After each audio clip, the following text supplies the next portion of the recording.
Welcome to Methods Bridge. We train and learn. We shall continue our C++ learning. Let's get started.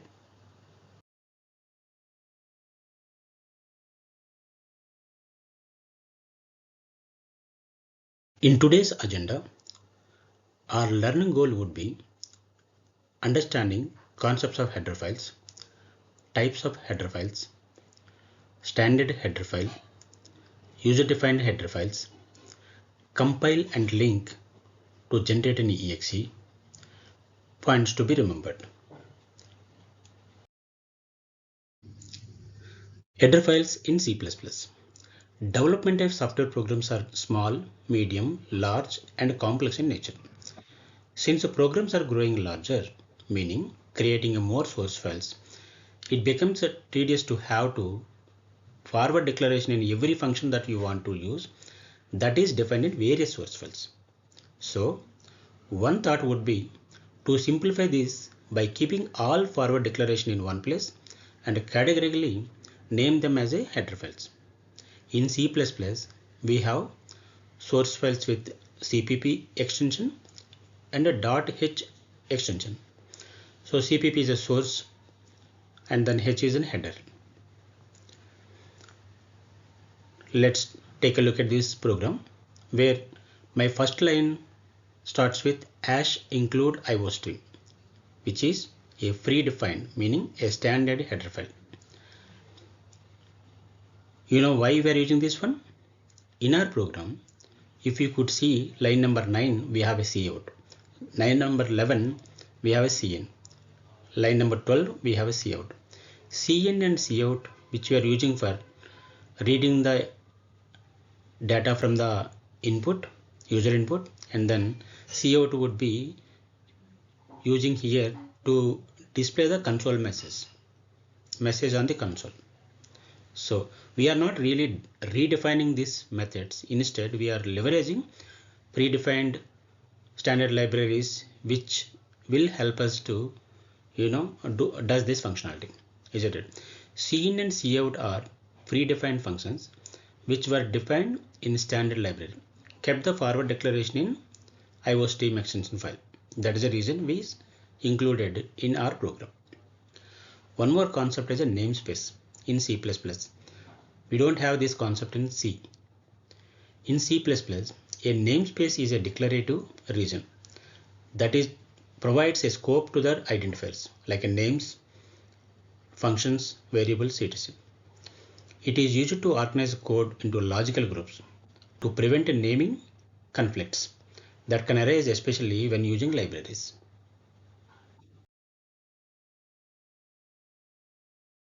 C and C++ provides developers to reuse predefined functions, type defs, macros. Those are included in header files. In C++, all header files may or may not end with .h extension, unlike C. Header files can be included in the program using preprocessor directories called #include. You could see here line number 1, which we discussed already, right? A preprocessor directive will let compiler know that the header files needed to be processed prior to compilation. Point to be remembered, in C++, declarations and definitions that are shared across multiple source files. Hence, using header files will help in modularizing source code and making it more readable and maintainable.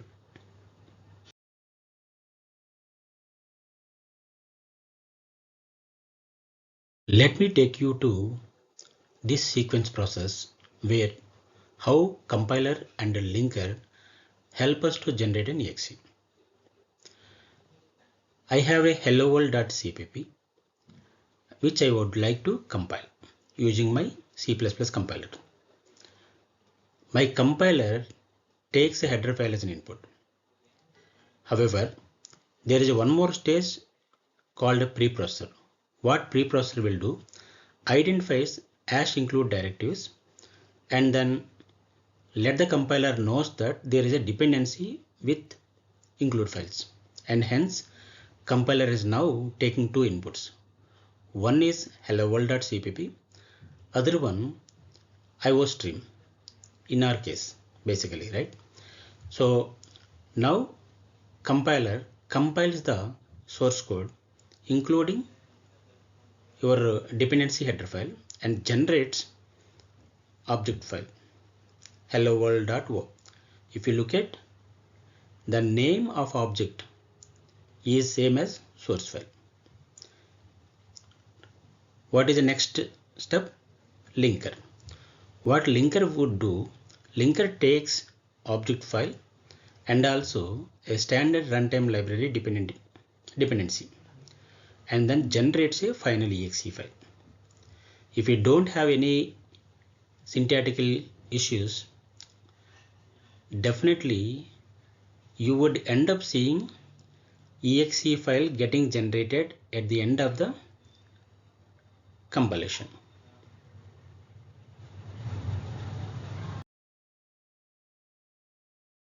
We have two types of header files: standard header file, user defined header files. How do you recognize them? Look at the names. As you include file name enclosed with less than symbol and then greater than symbol. When you see this means this is a standard header file. Whereas for user defined header files, the file name enclosed with double quotes. Let me take you to a small tour. Look at this program. As you know, the first line of this hello world.cpp file contains #include directives, and then third line using namespace std, which are standard practice in C++ program which we are using, no doubt. We have a method called main, which is definitely you should know, right? This is the first method to be executed. Within the main, I have executable statements. Cout is one thing, which basically redirecting the string onto console, that we know. Now I am calling a function called fun, but where the definition of the function I defined within the same file. Here is the definition. So what is this line number 6? This is known as a prototype, a forward declaration for this file, for this method, which is required for the compiler to understand these are the definitions that are available so and so places.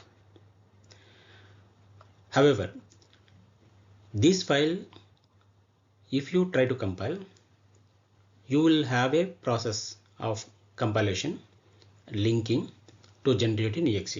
When you execute the exe file, you would be seeing an output something like this, is it? Calling fun method from main. This string is from main method. Hello fun, this cout string is from fun method, isn't it, right? Good. Let's go to the next step. Here I am trying to segregate functionality of hello world.cpp into three parts to generate user defined header files. Logically, these two approaches would give same output. However, the file organization may be little variant. Here we have only one source file wherein we have a main method, we have a sub method and the forward declaration all together in one place. Now what I am trying to do, I am splitting them. The line number 1 to line number 6, right? These are the three statements which I am moving them to a user defined header file.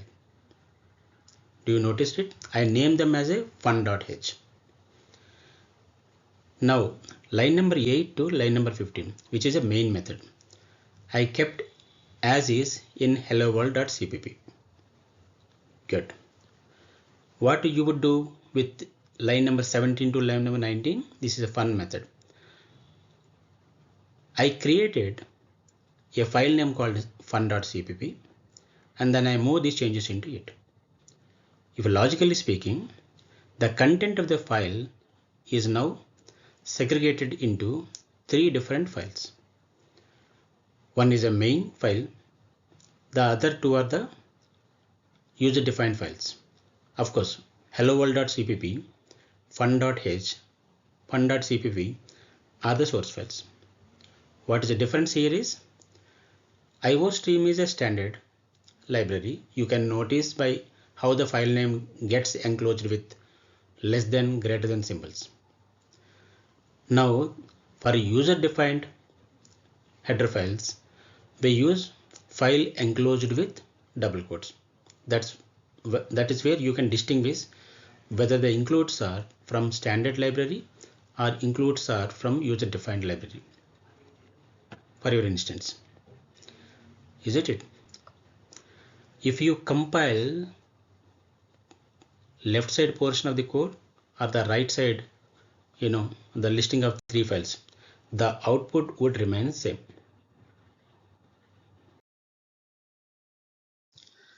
Having said that in previous step that a single source file splitted into three different files, you could see them here, right? Now how to compile them to generate a final exe file? Let me explain. Let's say I have fun.cpp. Here is the file. So I am giving input to the compiler. Compiler should also know the hash include fun.h, which is user defined header file. You can recognize it by seeing this name, right? The file name enclosed with double quotes. So compiler takes fun.cpp and h files, header files, to generate fun.object file, O file. Good. Now let me take you to how hello world.cpp compiled. Do you recognize what are the dependencies, meaning external dependencies to compile the hello world.cpp? We requires two header files. What those are? iostream.h. H is an optional anyway. iostream header file and fun.h header file. So the compiler takes hello world.cpp, fun.h, iostream files as an input to generate hello world.o object file. At this stage, I have two object files.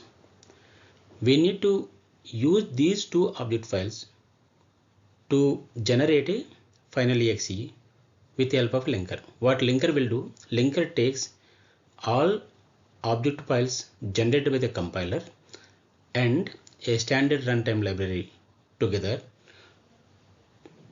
to generate a final exe file. The exe file is what we are running on target to see the output of our intent. So you could see when I ran exe generated by this process, I could see output as these two printf statements. One is from main method, the other statement is from my function fun method. Do you understand the difference between the standard header library and user defined header files? So this is very helpful for us to organize a source code in better way.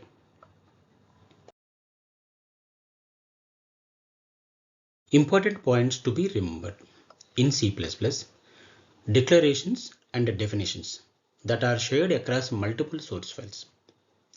Hence, using header files will help in modularizing source code and making it more readable and maintainable. Cin and cout are predefined functions which were defined in a standard library and kept the forward declaration in file named iostream, which is header file.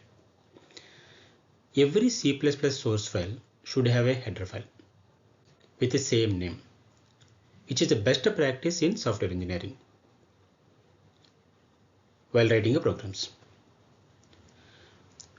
Predefined header files can be recognized by looking at #include and file name enclosed with less than and greater than symbol.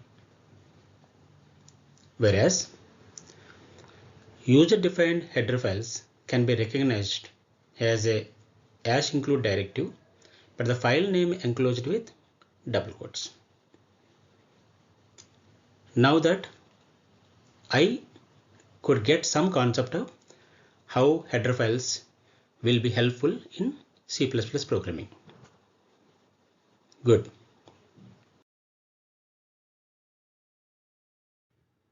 Thanks for watching.